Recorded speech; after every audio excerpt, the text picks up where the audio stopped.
kick off, we're very happy and excited to have Rob Saldin from the Mansfield Center and Marc Johnson, their fellow.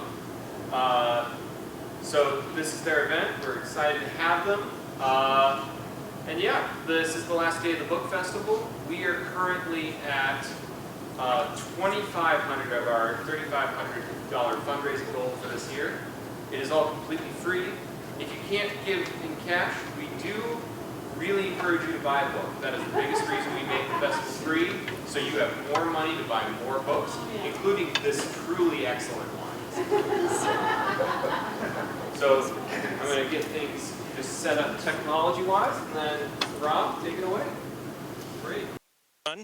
I am, as John said, I'm Rob Saldin. I direct the program on ethics and public affairs at the Mansfield Center. I'm also a professor of political science at UM. And it is a great pleasure to have Marc Johnson in town. You know, Marc is an old friend from my Boise days. And one of the really remarkable things about Marc is that, you know, this is his third book. You know, that's a lot. That's a lot of books, and a lot of authors don't make it to 3. And Marc has done this all in retirement, right? This is essentially Marc's 4th career. I think he was in journalism. He then went on to be a leading aide, press secretary, and then chief of staff for Cecil Andrus. Cecil Andrus was a 4-term governor in Idaho, did a stint as Secretary of the Interior in between his 2 sets of terms. And after that, Marc worked for Gallatin Public Affairs as a consultant for many years, heading up the Boise office. And now he's on his 4th career and has completed with this book, I think, what we could think of as something of a trilogy about the U.S. Senate. And we are at the Mansfield Center just thrilled to have Marc as a fellow. He's been a great friend to the center, great friend to UM, and of course we're really delighted that he's written this fantastic book focused on Mike Mansfield. We always like that, and it is. I've been familiar with this project from I think the earliest stages. I'm not even sure Marc had totally made up his mind that he was going to do a book on this topic, but it is a fantastic book. It's great on Mansfield. It's great on his longtime partner in the Senate, Everett Dirksen, the Republican leader. It tells us a lot about these 2 figures. It tells us a lot about politics at the time that they were on the scene, the U.S. Senate, and of course it always raises for me when thinking about these figures, you know, how our own times and how the Senate of today and Washington of today matches up. So with that, Marc, welcome, and I'll pass over to you. Well, thank you very much, Rob, for the nice introduction. Great to be back in Missoula, have an opportunity to participate again in the Montana Book Festival, and great to see all of you here. I brought my traveling companion with me, Dr. Trish Johnson. She is the editor-in-chief, reads the first reader of everything I've ever done, the research associate who plowed through the files at the Mansfield Library here. I just have to say the University of Montana has done a absolutely spectacular job of archiving Senator Mansfield's papers. And since he was a history professor, and thank God as a historian that he was a history professor because he kept everything. The files are enormous and very, very complete, I think. So it was a real treat for Trish and I to be there and research in the senator's papers.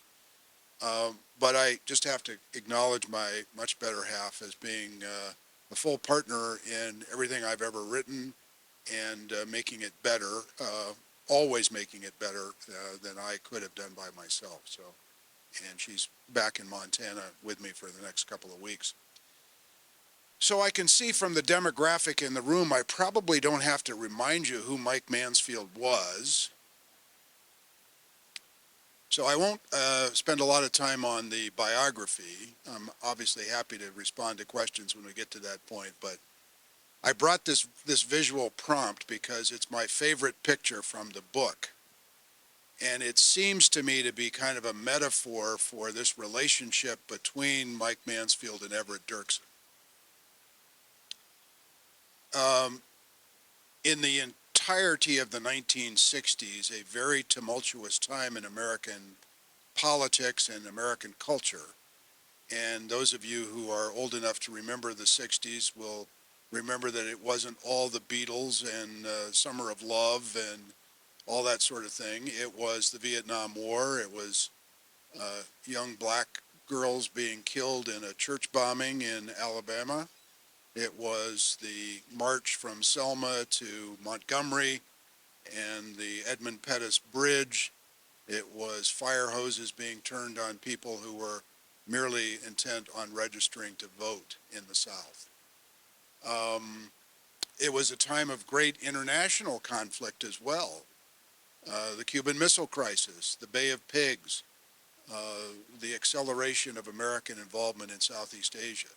So it certainly wasn't an easygoing time, and the politics, in many respects, reflect that. So there's no perfect period in American history, and the 60s were far from perfect. However, something remarkable happened in the 1960s in the United States Senate with a bipartisan leadership team of Mansfield and Dirksen. And part of the reason, maybe a major part of the reason it worked so well, in my judgment, is that Mansfield was a man, a politician, virtually without ego, meaning he did not have to be the center of every attraction. As Alice Roosevelt Longworth said about her father, T.R., he had to be the bride at every wedding and the corpse at every funeral. Mike Mansfield was the antithesis of that idea. So the picture kind of illustrates the weird, interesting dynamic between these two guys. Every picture you see of Dirksen in the 60s, he's in the middle of the picture. If you look at the famous photographs of Lyndon Johnson signing the Civil Rights Act in 1964 in the East Room of the White House, Dirksen's right there over Johnson's shoulder. Robert Kennedy's in the picture. Hubert Humphrey's in the picture. Martin Luther King Jr. is in the picture. Several other members of Congress who are involved in lesser or greater roles in the passage of the Civil Rights Act, all are crowding to be seen in the picture. They want to be captured as part of the posterity of this incredible moment. Mansfield's nowhere to be seen. He was there. He just didn't elbow his way into the picture. So the picture is kind of, this photograph kind of illustrates that for me. Dirksen is admiring a portrait of himself with the little statue of Abraham Lincoln just off to the edge. He hailed from central Illinois, the portion of Illinois that Abraham Lincoln represented in Congress in the 1840s. So Dirksen always loved to be thought of as the senator from the land of Lincoln. And Lyndon Johnson often reminded him that he had to live up to the statesmanship of being the senator from the land of Lincoln. So Mansfield is peering over Dirksen's shoulder, sort of at the edge of the photo, as he often was, and willing to cede responsibility, cede leadership to his Republican counterpart in order, as he said, not to get the publicity, but to get the votes. So if I leave you with nothing else today, it's that this guy was a remarkable politician who was literally without pretense, without the need to be the center of all action, and in fact willing to cede responsibility for leadership to somebody else, even on the other side of the aisle, if it meant moving an agenda forward. And certainly if you look at the legislative accomplishments of the Senate from about 1962, when Mansfield first became majority leader right after the 1960 election, early in 1961. Dirksen died in 1969, so the period of their cooperation and their bipartisan approach to leadership lasted really only about 8 years. But it was a remarkable period. Limited test ban treaty was passed, the foundational treaty for all subsequent nuclear arms agreements, the Civil Rights and the Voting Rights Act in 1964 and 65, Fair Housing Act in 1968, all the Great Society legislation, creating the National Endowments for the Arts and the Humanities, aid to secondary and higher education. Food stamps were created in this period. The Wilderness Act passed. On and on and on and on. Lyndon Johnson's Great Society. So it has been said, correctly so, that we live in Lyndon Johnson's world. I forgot Medicare, important to all of us over 65. Medicare created in this period. It's been said that we live in Lyndon Johnson's world, but we have to also say we live in Mike Mansfield and Everett Dirksen's world, because the Senate passed all that legislation, every single piece of it, on a bipartisan basis. Now, Mansfield had to have bipartisan help because a significant part of the Democratic majority in the Senate were segregationist Democrats from the old Confederacy, who were generally opposed to big government, high taxes, and were reluctant to go along with much of Johnson's legislative agenda in the 60s. So he needed to work with Dirksen in order to get that legislation passed, and he did. So much so that on the Civil Rights and Voting Rights Act, he really ceded legislative leadership in the Senate to the Republican leader. One of his aides complained to Senator Mansfield in 1965 during the Voting Rights Act preparation to bring the bill to the floor. The aide said, couldn't we just once in a while have a meeting in the majority leader's office? Dirksen's getting all the attention. He's on TV every night. He is the one that's being quoted by the press, and we're meeting in his office. And the Senator Mansfield said, no, we need to meet in Dirksen's office. We need the American public to see the Republican leader of the Senate advocating for voting rights for black Americans. That's a really, really important message. So, he was brilliant in terms of his approach to that kind of bipartisan leadership in the Senate. It wasn't always popular. You have to remember, from a historical standpoint, that Mansfield replaced Lyndon Johnson as the Senate Majority Leader, who Robert Caro, his great biographer, calls the master of the Senate. Well, with all due respect to Robert Caro, who I admire greatly, Mike Mansfield mastered the Senate a lot better than Lyndon Johnson did, if you want to just count on legislation that passed, consequential legislation that passed.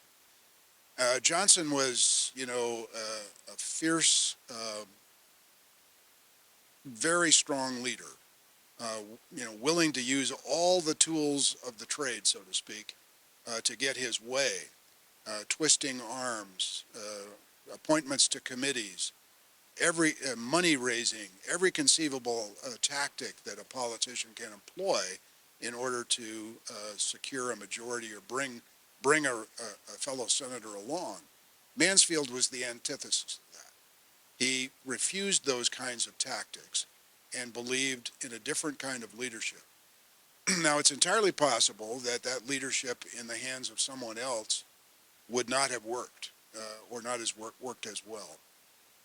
Another aide, Francis Vallejo, said of Mansfield that he almost had a Gandhi-like approach to political leadership, sort of political nonviolence, if you will, where respect, mutual restraint, absolute candor was how he approached the job, and a belief in the Senate as an institution having to be at the center of American politics.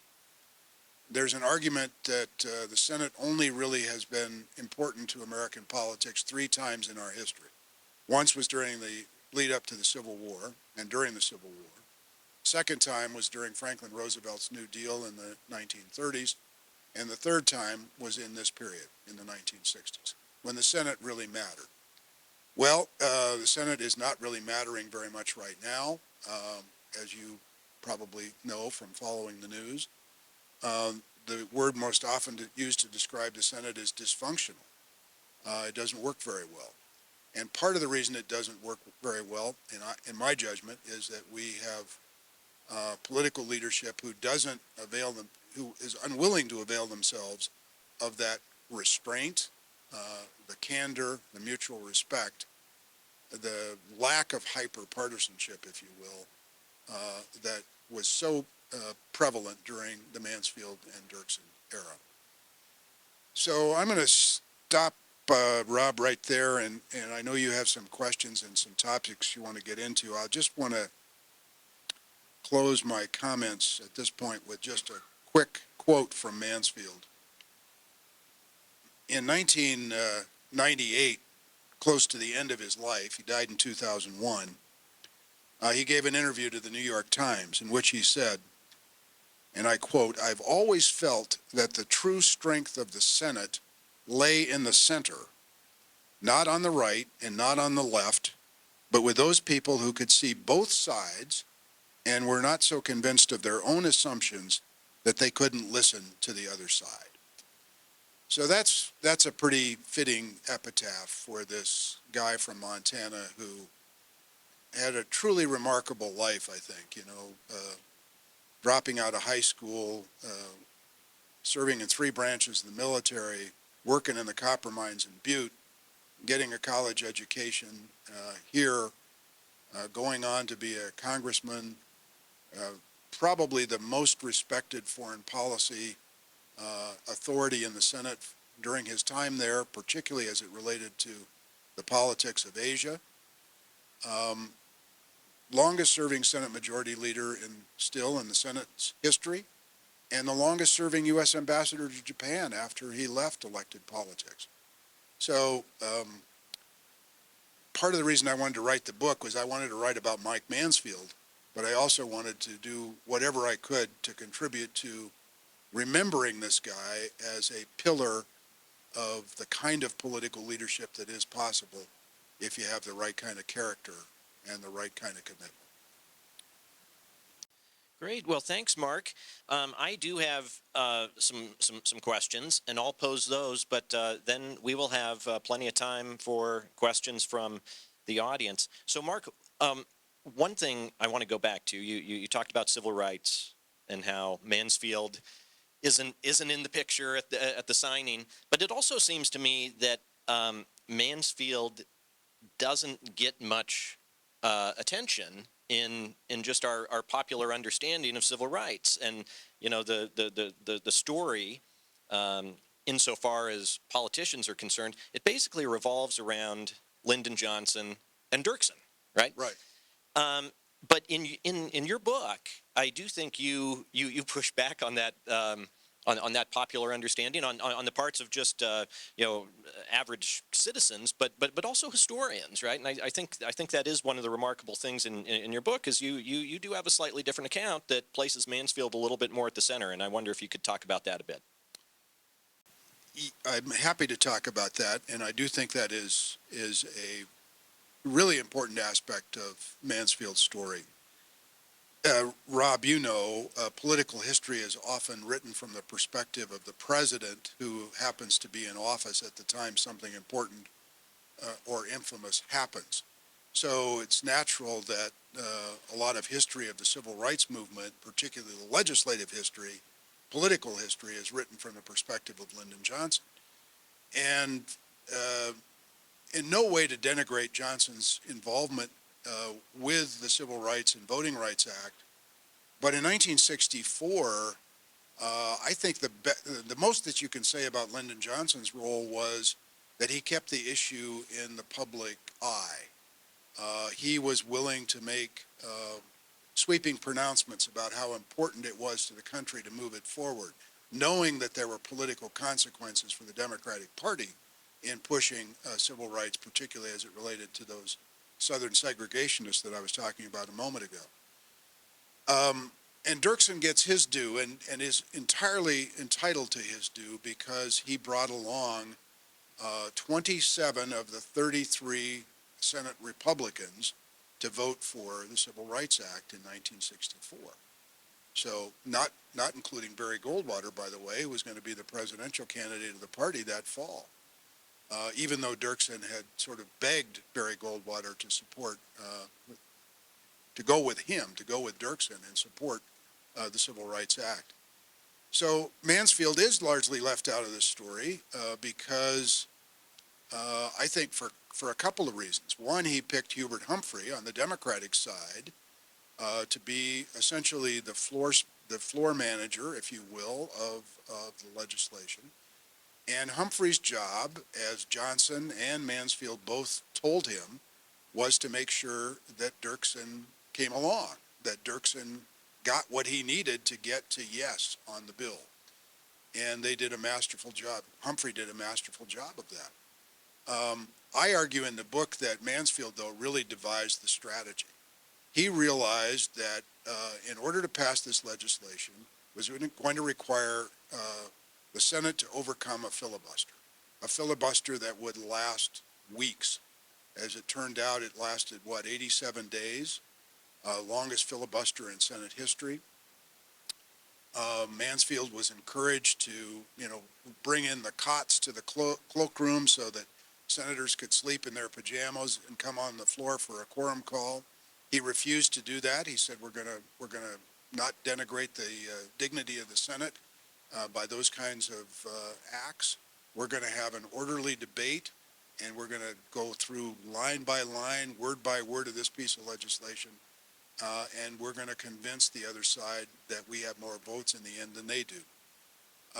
And it was his strategy, really, to involve Dirksen as the point man in many respects, as the person who was getting the attention, in order to give Dirksen the opportunity to display to Republicans in the Senate that he was really looking out for their best interest, that this was something that would redound to the credit of the Republican Party if they wound up supporting a Democratic measure for the most part. So you see Dirksen in all these pictures with the leaders of the civil rights movement. You see Dirksen, trooping in and out of the White House to talk to Johnson about strategy. But it was really Mansfield who set the table and was able to, I would say, create the environment where it was possible, politically possible, to pass this enormously important piece of legislation. One quick little story, and it was really fun to look at this material in the Mansfield archives.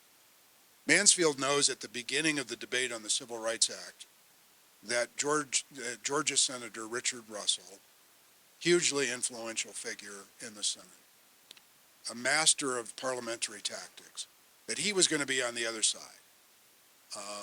that Russell would be the leader of the filibustering Democratic Southerners. So what does Mansfield do? He calls up Dick Russell and says, I want to have a meeting with you, and we're going to discuss how I'm going to approach this piece of legislation.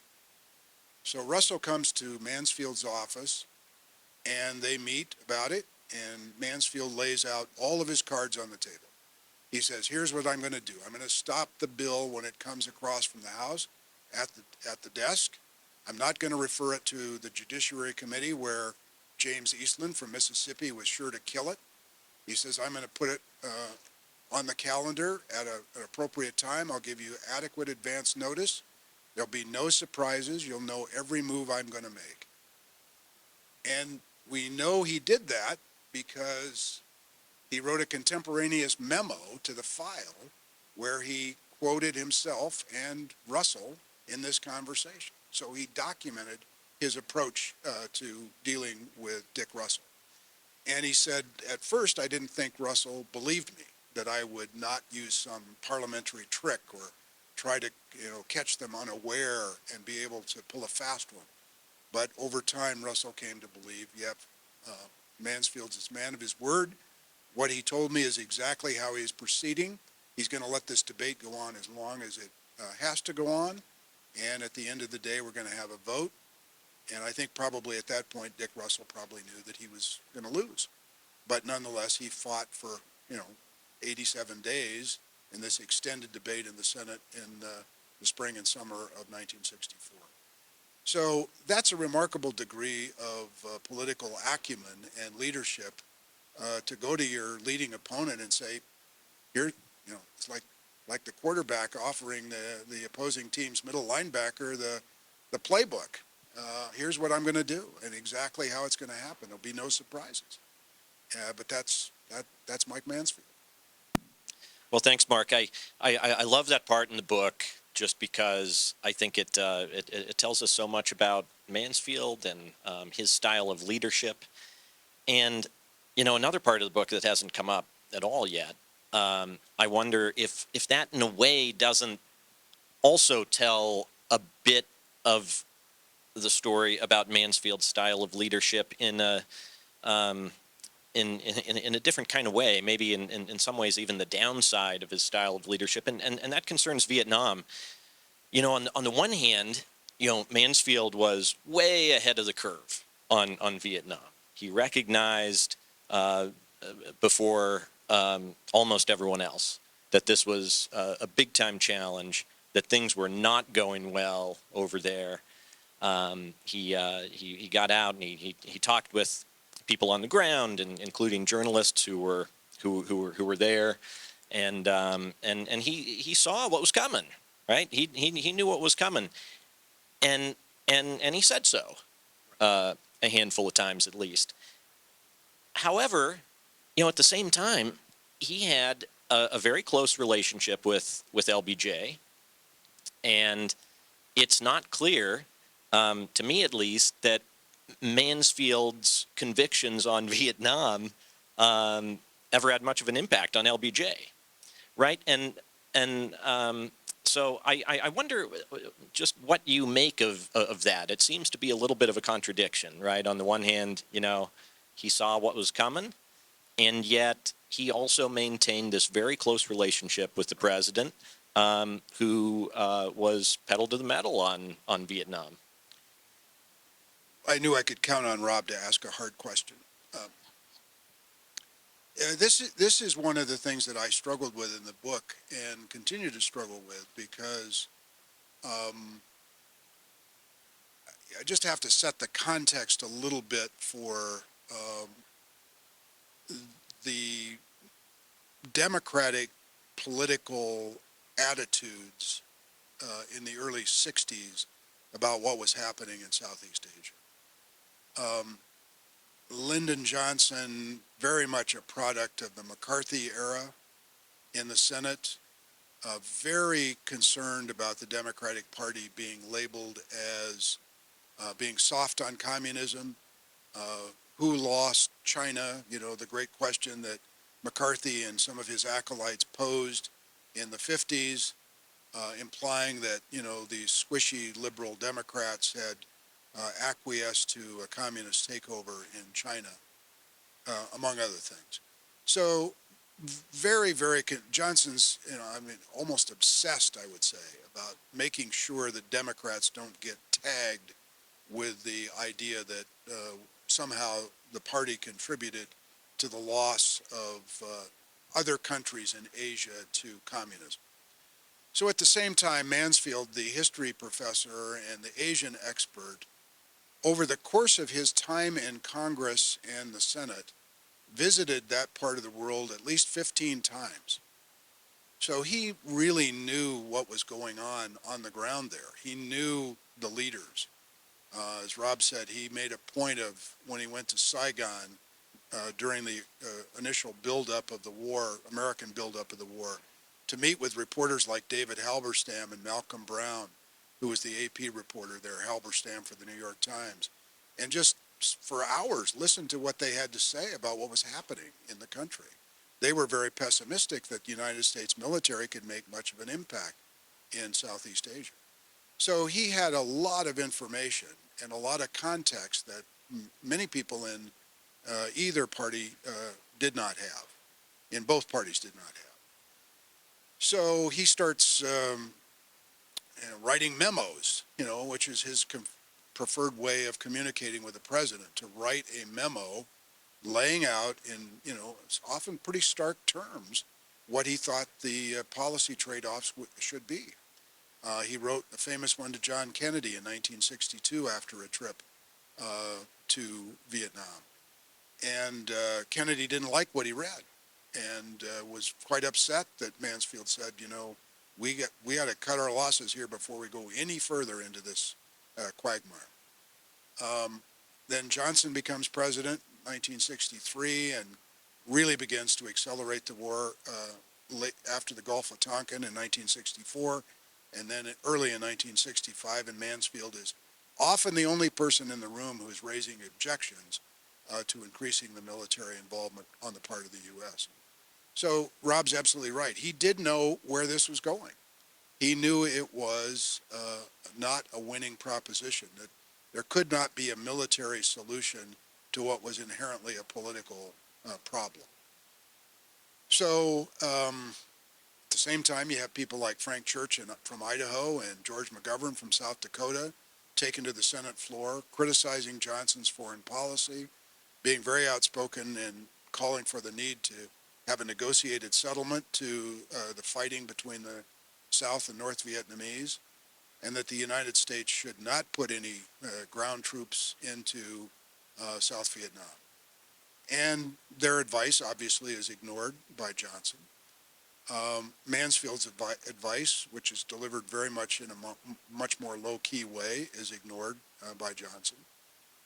And the war accelerates, and ultimately, 55,000 Americans wind up dying there. And ironically, Joe Biden is there improving relations with Vietnam as we speak. So was Mansfield's approach unsuccessful? Yes, it was. Would Johnson have paid more attention to him had he pounded the table, so to speak, or made more public speeches? He did make public speeches. He just never really criticized Lyndon Johnson.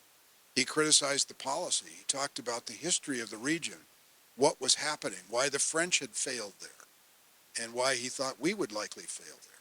But he did not make it a test of wills between his view of the world and Lyndon Johnson's. And it's a good question as to whether it would have been a more effective strategy had he been even more outspoken in his opposition. Because at the end of the day, it was a tragedy. And he realized it was a tragedy. So it's probably a balancing act that most politicians at some point in their life have to face, particularly if you're dealing with a politician with the outsized personality of Lyndon Johnson. How do you try to influence them? How do you try to remain effective? How do you get them to listen to your point of view? And, you know, I think you see some of that today with maybe policy in Ukraine, maybe more specifically on the Republican side than the Democratic side, but Republican senators trying to figure out a way to navigate their party through the debate about how extensively the United States ought to be involved in Ukraine. So it's an enduring issue, and one that, in my judgment, reflects the diminished role of the Senate as an arbiter of American foreign policy. Historically, the Senate has a pretty strong role in checking presidential power. And it was in this period that the acceleration, if you will, of the imperial presidency, as Arthur Schlesinger referred to it, really kind of went into overdrive. And you could argue that Mike Mansfield was not very effective in dealing with that that directional shift, if you will, or that directional orientation, by being more effective in finding a way to deal with Lyndon Johnson. And his great partner on so many things, Dirksen, literally became Johnson's chief apologist in the Senate. He would regularly take to the Senate floor supporting Johnson's foreign policy, particularly as it related to Vietnam. So it was a complicated time, needless to say. And I think you said Mansfield had a close relationship with Johnson. He did. but it got less close as the 60s wore on for sure.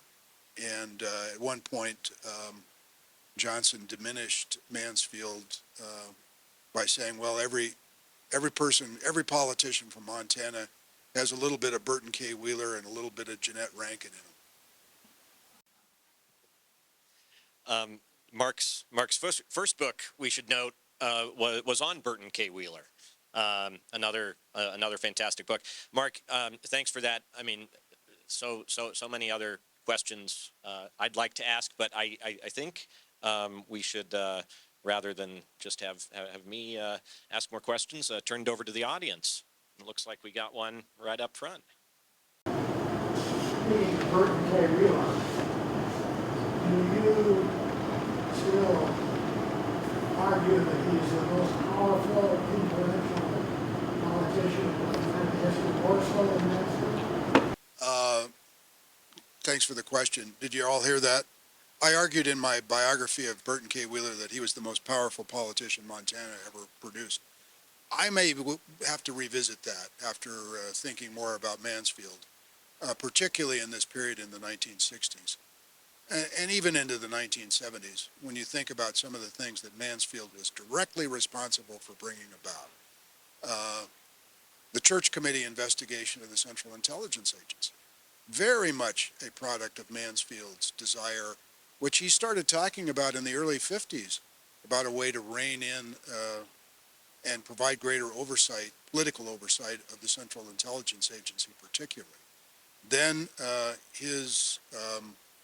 I think absolutely, it's not really covered in the book because it happened in the 70s, not the 60s, but his masterful handling of the Watergate investigation by the Senate. You know, Mansfield set out to create the Watergate Committee, and one of the criteria for appointment to the committee was that nobody coming onto that committee could have national political ambitions. He didn't want it to become a partisan committee.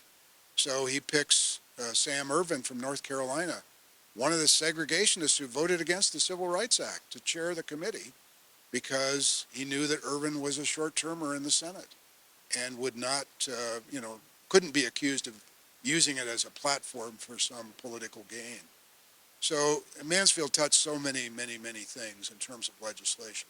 Wheeler was powerful in the sense that he commanded a national audience a number of times during his life. In the 20s, when he investigated the Justice Department, in the 30s, when he was integral to passing some important New Deal era legislation, including the Public Utilities Holding Company Act, and then, of course, prior to World War II, when he was so closely identified with the non-interventionist movement prior to World War II, U.S. entry into World War II. So at least we could say they were maybe a draw on the power scale, but from different eras for sure. We're long-time Montanans, but before that we were Illinois veterans with such a So I was wondering if you had a favorite Dirksen story that you just wanted to share. She guest up front here says they're Montanans now, but lived in central Illinois in the past. And if I had a favorite Dirksen story to relate, well, there are so many, it's hard to pick one. He had a remarkable sense of humor and was a good storyteller in the sense that he could tell a joke and make a political point with it. Something that's kind of a lost art in American politics, I think, today. One of the things I thought was really funny was he was such a ham. He started out his life as an actor. He wanted to be a professional actor, had written plays and acted in many plays as a young man. Finally had to bow to his mother's insistence that he not become a professional actor. What do you do if you're not going to be an actor? You go into politics, show business by other means. But he was really a ham, and he set out to cultivate a particular image of himself, the rumpled shock of white hair, the baggy suit that didn't quite fit him correctly. And he did things that politicians, you would never hear a politician do today. A reporter asked him one time what his favorite alcoholic beverage was. And he said, well, we have a firm division in our family. My wife prefers champagne. I'm particularly fond of a fellow named Jonathan Daniels. So he could turn a question like that into a laugh line. He famously loved flowers, and particularly the marigold. And he repeatedly introduced pieces of legislation to make the marigold the national flower, which never happened. But always, prompted a spontaneous debate on the floor of the Senate about, well, maybe the rose is a more appropriate national flower, or the bluebonnet, or whatever. So he really, really interesting character. He won a Grammy Award in 1968 for a spoken word record, and recorded a number of records with his deep baritone drawl. He appeared on the old TV show What's My Line, where the panelists had to be blindfolded because he was so recognizable, and he couldn't even answer the questions in his normal tone of voice. It would have given him away. Probably had the most recognizable political voice in the country outside of Lyndon Johnson's Texas twang. So yeah, quite a remarkable character.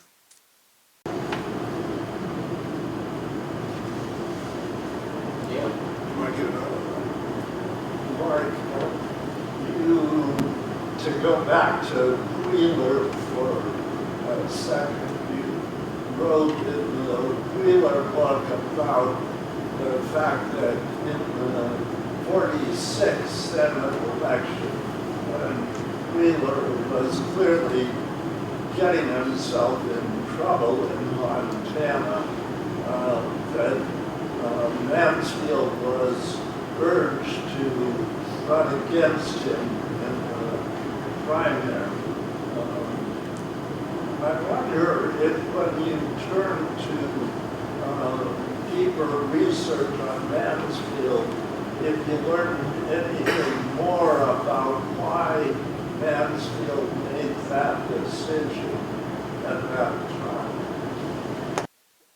Dan asks a really good inside Montana baseball question, political baseball question.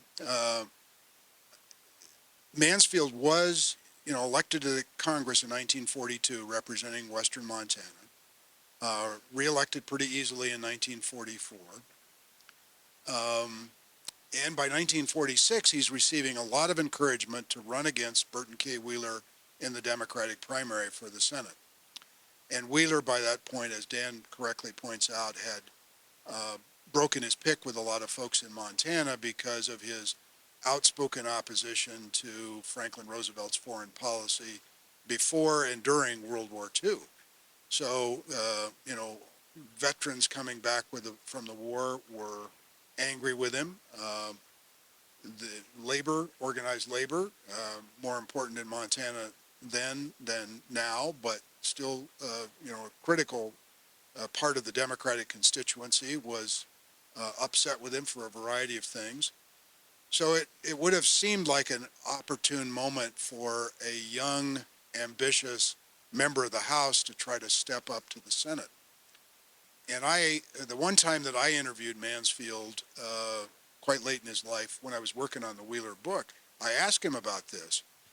And I said, why did you decide not to run? Typical Mansfield. Didn't think I could win. That was his answer. But in researching the story in the papers, in the files, are the extensive notes that Mansfield kept about all the contacts he made running up to his decision not to challenge Senator Wheeler.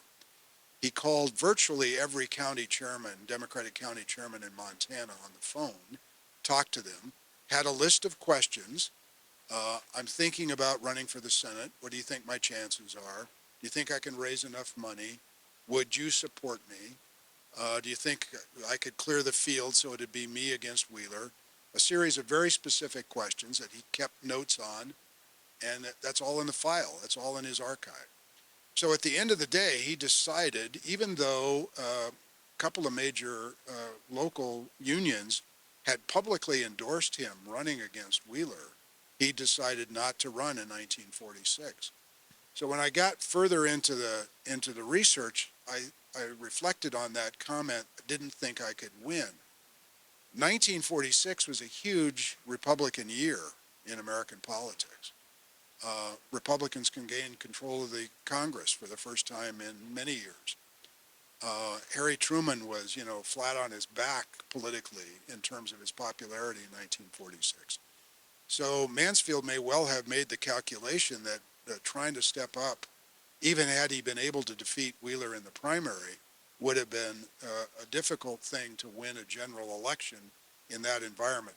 So when he said, didn't think I could win, maybe he was referring to the general election as much as to the primary. No love lost between those two guys. Wheeler, I think, tended to ignore Mansfield. Mansfield saw him as being kind of a throwback to the interwar isolationist period, not very steeped in kind of the nuances of American foreign policy. But by 1952, with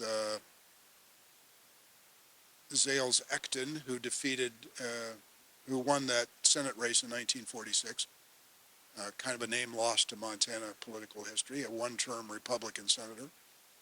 He had so closely identified with Joe McCarthy and basically ran a campaign based upon, well, every Democrat is a communist sympathizer, and Mansfield was able to overcome that narrowly, and it was a pretty vicious campaign, certainly the most vicious campaign Mansfield had any involvement in during his career, but he did win that election in 1952, so maybe he was just a good enough student of politics that he realized that the time wasn't right and he had to bide his time until there was a better chance.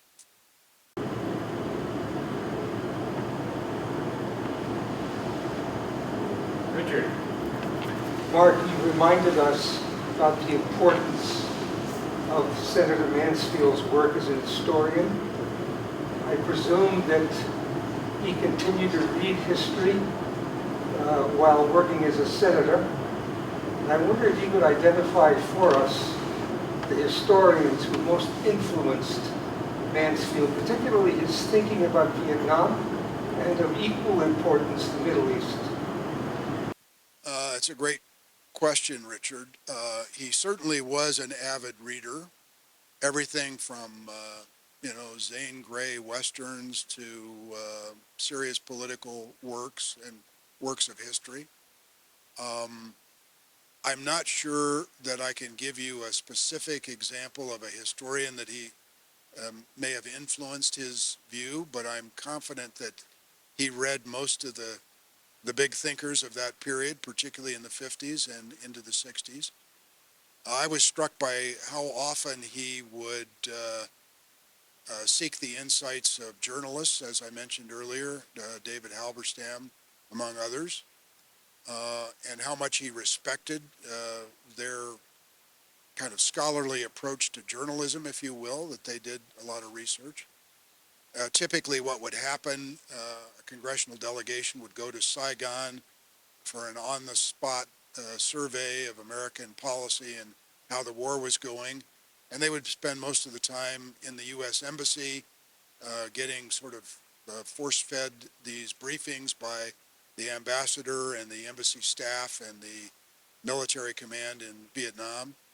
And Mansfield did very little of that.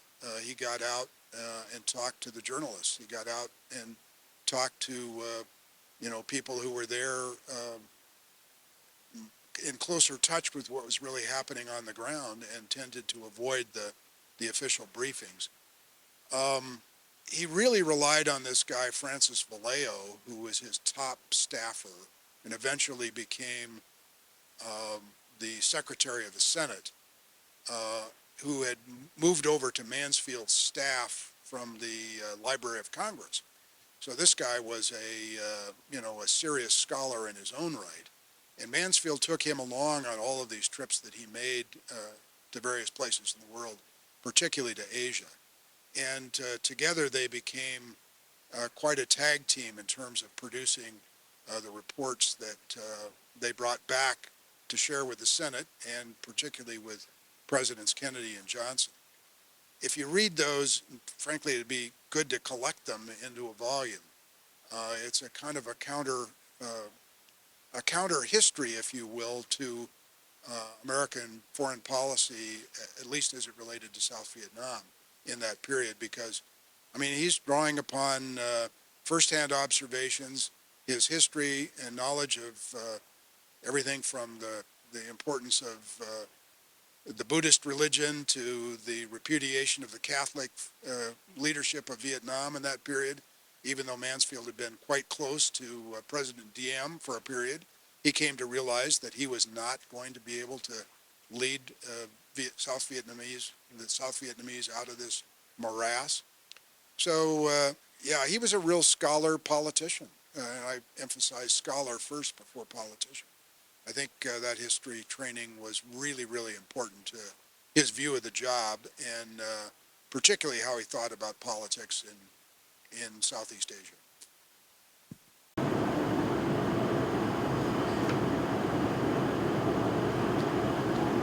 This is a little bit further on the topic, but with his intelligence and his scholarship, that seemed to be so important to us at that time.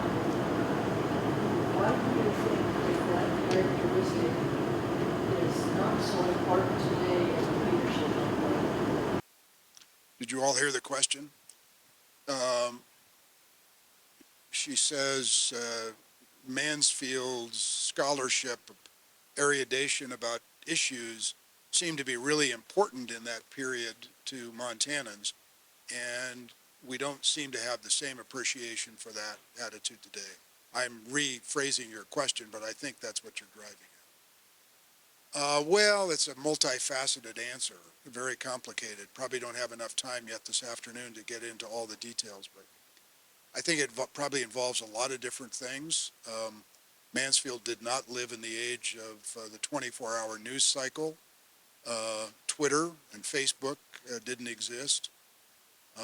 There were 3 television networks, not 500.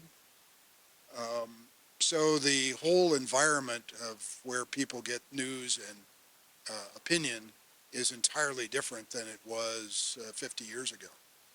So that's part of the answer. Part of the answer is that both political parties have placed a premium on partisanship at the expense of public policy. And I mean that in the sense that it's more important that your partisan position or that you win the partisan battle of the day than it is to advance a policy agenda. Not to pick on Republicans, but I will. If you were to really think for a moment deeply about what the conservative movement in America today really stands for in terms of public policy, what would you say? You know, I don't know. There's a lot of opinion polling that says that most Americans are really concerned about issues like the climate changing, really concerned about immigration policy, concerned about the national debt. You know, name the issue, name the big issue. Probably concerned about the prevalence of guns in our society, reproductive rights. But the policy prescriptions to address those issues really don't get much discussion. There doesn't even seem to be much of a forum in Congress to talk about something like the climate change. And I guess you can deny that it's caused by man, but it is happening. I mean, you're hard-pressed to say that it's not changing. So is there a political response to that makes any sense to the vast majority of Americans?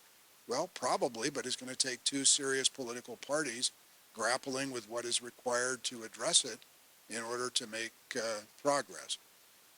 So the media environment is entirely different. The hyper-partisan nature of our politics is very much different than it was in this period, which is not to say there weren't, partisan battles in the 60s and every other decade for that matter. There always have been.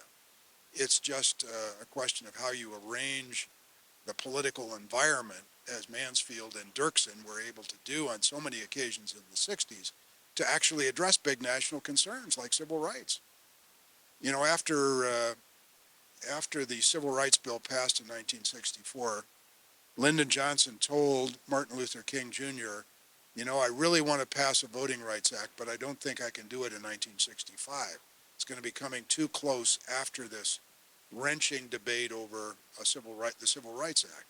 And just to remind you, Civil Rights Act basically outlawed discrimination on the basis of race in terms of accommodations or employment and various other aspects of our life. But there was still this nagging question about how do you ensure voting rights, particularly for black Americans in places where they had been systematically prevented from voting for decades in the post-Civil War era and up to the 60s. So the catalyst for bringing about, in many respects, for bringing about the Voting Rights Act was that march from Selma to Montgomery, where John Lewis, the future congressman from Georgia, was beaten to the point of having to be hospitalized just because he was peacefully marching to underscore the need for voting rights. And at that point, Mansfield in particular realized we have got to address this issue right now. We don't want this to get any worse than it already is. So that kind of urgency about dealing with a national problem seems to be hard to come by these days. So, would you be able to identify a scholarly member of the United States Senate today? Somebody who really writes well or speaks well, and without regard to their ideology. It's just not a factor that apparently figures very much into our politics these days. But in that period, I would say there were many. Dirksen was a serious student of history.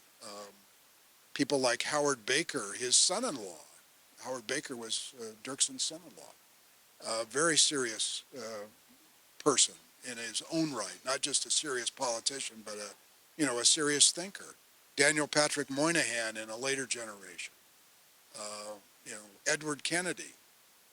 List could go on and on. People who were, really bright, knew how to write, understood history. It's kind of important, I think, to politics to have that kind of background and that orientation, but we don't place much credence in it these days. Thank you. I would like to thank you for your diplomacy. And it's deeply respected.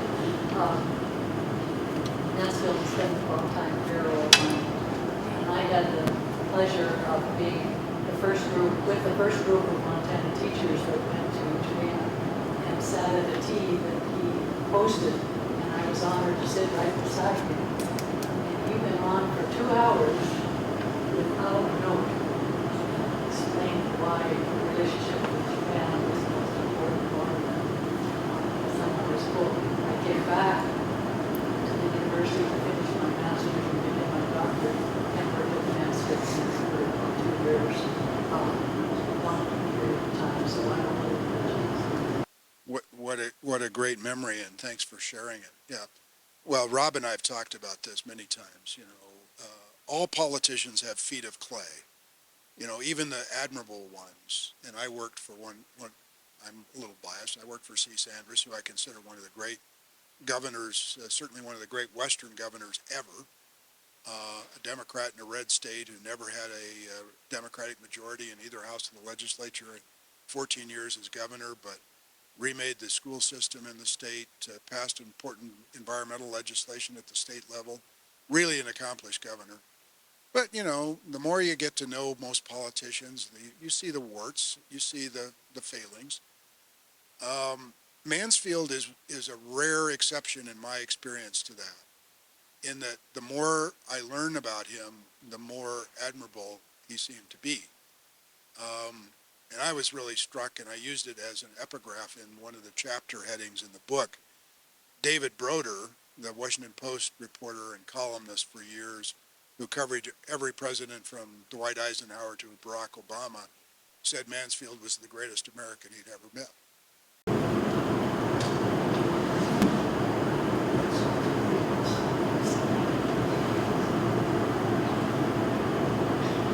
You have a closing question, Doctor? No, Mark?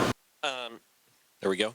One thing we haven't touched on, but you had a great piece that ran in the Lee papers maybe about a week ago, was Mansfield's relationship with the media, which struck me. I mean, so many things about Mansfield are you just can't quite imagine something like that going on today. But his relationship with the media, the way he dealt with the media, is certainly one of those.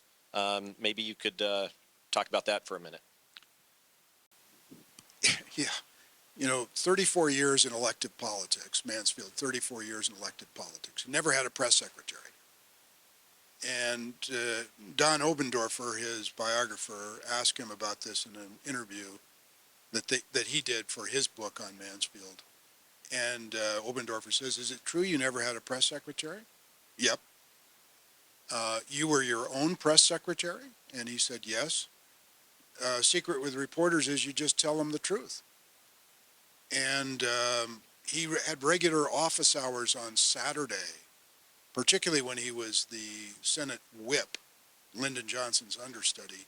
I think he continued it also, maybe not with every Saturday, but often, where he would just be in the office and reporters would come in and sit down and chat with him over a cup of coffee on a Saturday morning. So he understood the role that journalism plays in a democracy, and that reporters have a job to do, and he was going to try to help them as much as possible.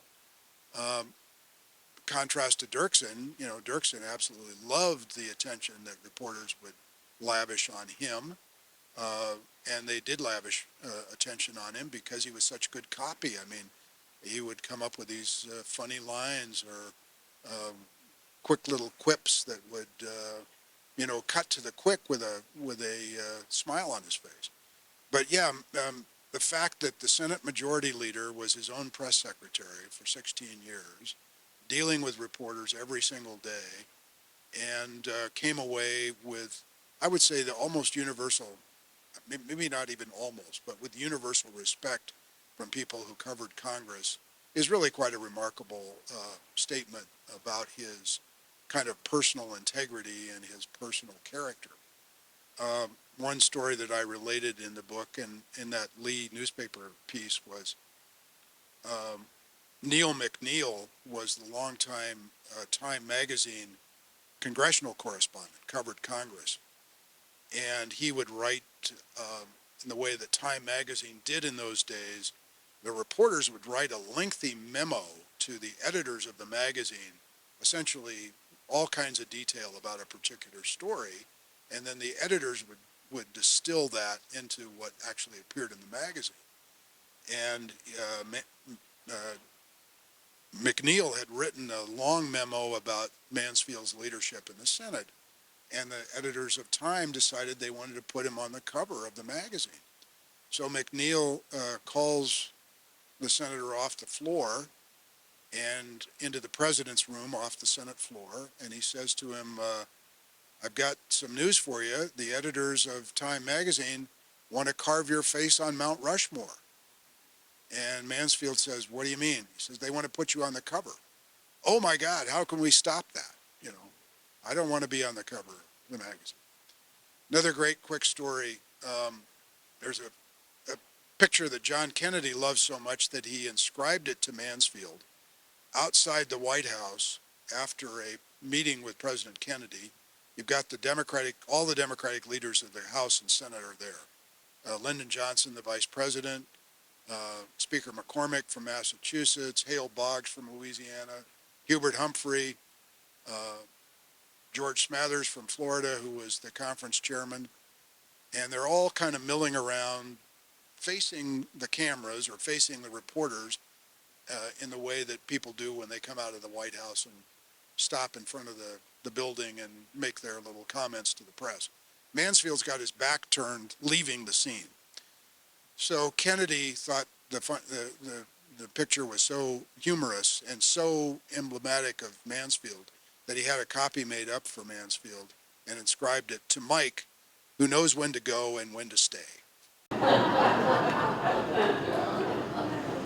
Well, one more question.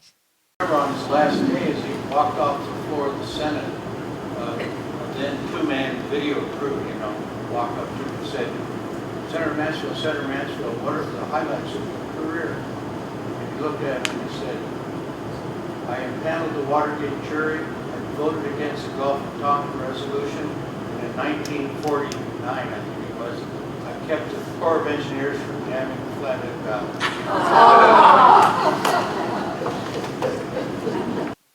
Yeah, when he was asked about greatest accomplishments, he would often, cite keeping the VA hospital in Miles City open or something like that. So, yeah. Well, thank you, Mark. How about a round of applause for Marc Johnson?